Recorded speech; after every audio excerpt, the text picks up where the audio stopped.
What's going on today, guys, and welcome to Eddie Studios. If you haven't been here before, I do weekly videos with tips and tricks to help you be a better videographer, and I love the DJI Pocket 2.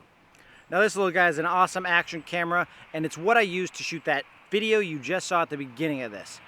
And I'm going to show you how to use this camera to make all of those cinematic movements, and we're going to pair it with this PGYTECH extendable tripod that allows you to mount your phone to it and view what you're doing there. Now, if you haven't seen any of my other Osmo Pocket 2 stuff, I do recommend you go check out the playlist above and come back here and watch this video, because that's going to explain everything else about this little camera. But if you did come here just for this, then ignore that playlist and let's check out what I'm doing here. This piece of equipment, the PGYTECH extendable pole, can be used for any action camera that pairs with your phone, but I use it for my Pocket 2 mostly, and it allows you to tilt your phone screen so you can get the different angles with your action camera and still see the correct view on your phone. That's why I love this thing, because with this guy you want to be able to do some of those camera movements that's not going to have the phone or your screen on it facing you to be able to get the right framing.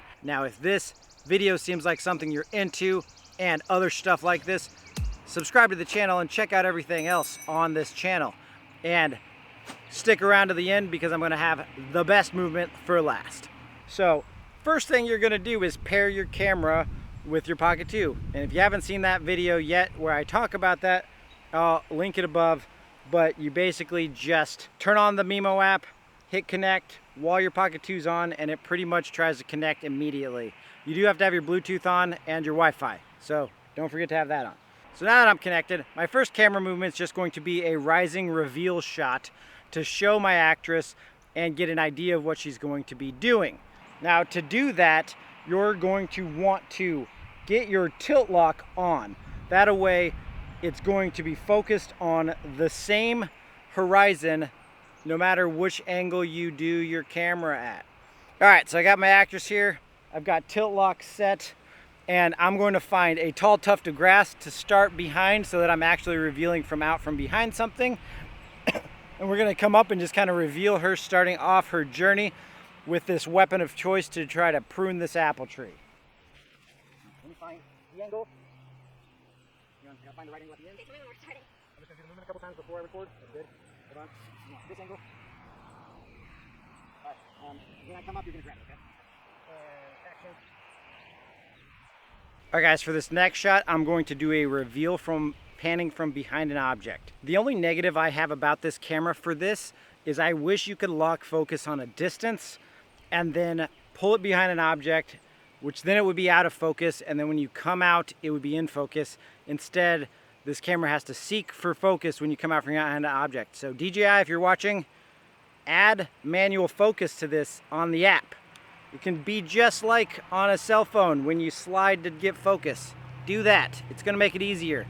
So we can set our focus distance. I don't know what you would call this other than a revealing shot, but I'm going to be on the other side of the tree, pull out from behind, watching an action happen. So we're going to go ahead and shoot that now.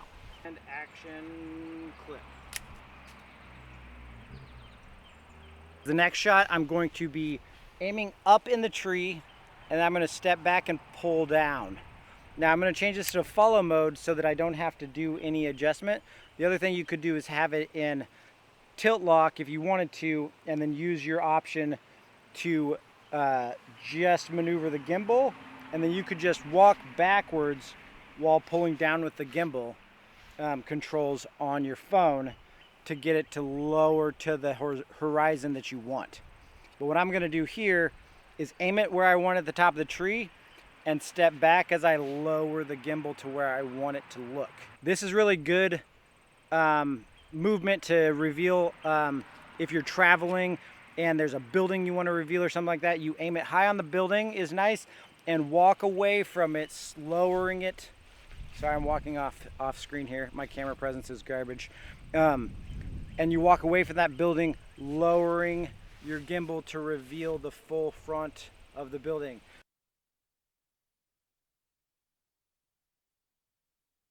All right, I have two more that I want to perform, and the first one is going to be the Inception Mode, which the DJI Osmo Pocket 2 does not have built onto it for like a push button option. DJI, if you're watching, you should add that. And the way to cheat around it is that you put it in FPV mode, aim it directly up, and then while it's aiming up, you have full control over rotating it in this direction by just pushing the directions on here. Now you'll see I'm doing it on here. That's because when you try to do this on your phone screen tries to shift in the middle of the rotation and it doesn't work. So you do have to disconnect from your phone for this, but it works really awesome. And this pole can be useful for it, just to kind of give you some distance to pull through. I really wish that it did work on my phone, and there may be a way to lock it. I'll check it out, and if I figure out a way, I'll leave a comment down, or I'll put something on this video before the end of it talking about how I figured out how to not have my phone screen flip around while I'm trying to do it. Either way, I'll get her back out here and we'll shoot this shot.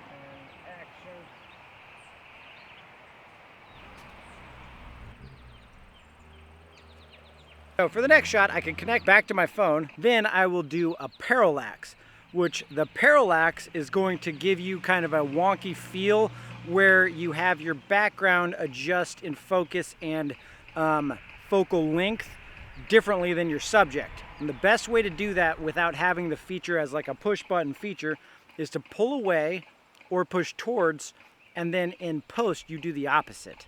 So for instance, in mine, I'm going to pull away from my subject, and in post I'm going to zoom in as I'm pulling away, and it's going to give a really cool effect that you saw at the end of that video, and I'll show the whole thing again at the end of this. If you want to do the opposite and you're pushing towards your subject, then in post what you'll do is you'll start your clip punched in some, and as you end your clip you're going to pull out to the fully wide 100% of your frame. So like I said, I'm going to be doing the first one and pulling away. Let's go ahead and do that.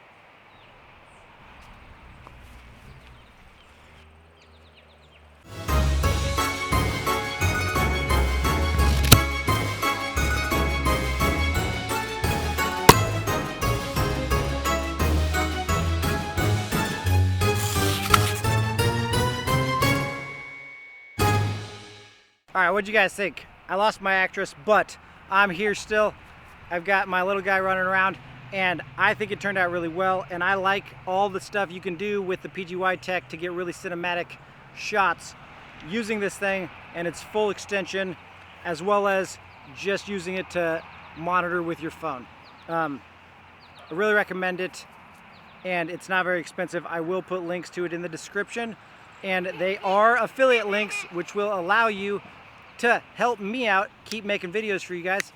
That being said, if you guys enjoy this video, please hit the like button and subscribe to the channel, because I'm making these every week and always about budget-friendly ways to make awesome videos. So thanks for tuning in this week. Check out my top video, which will be last week's video, and the bottom one will be the video that YouTube recommends to you. Until next time, I'm gonna keep grinding here at Eddie Studios. You guys get out there and shoot something awesome. Peace.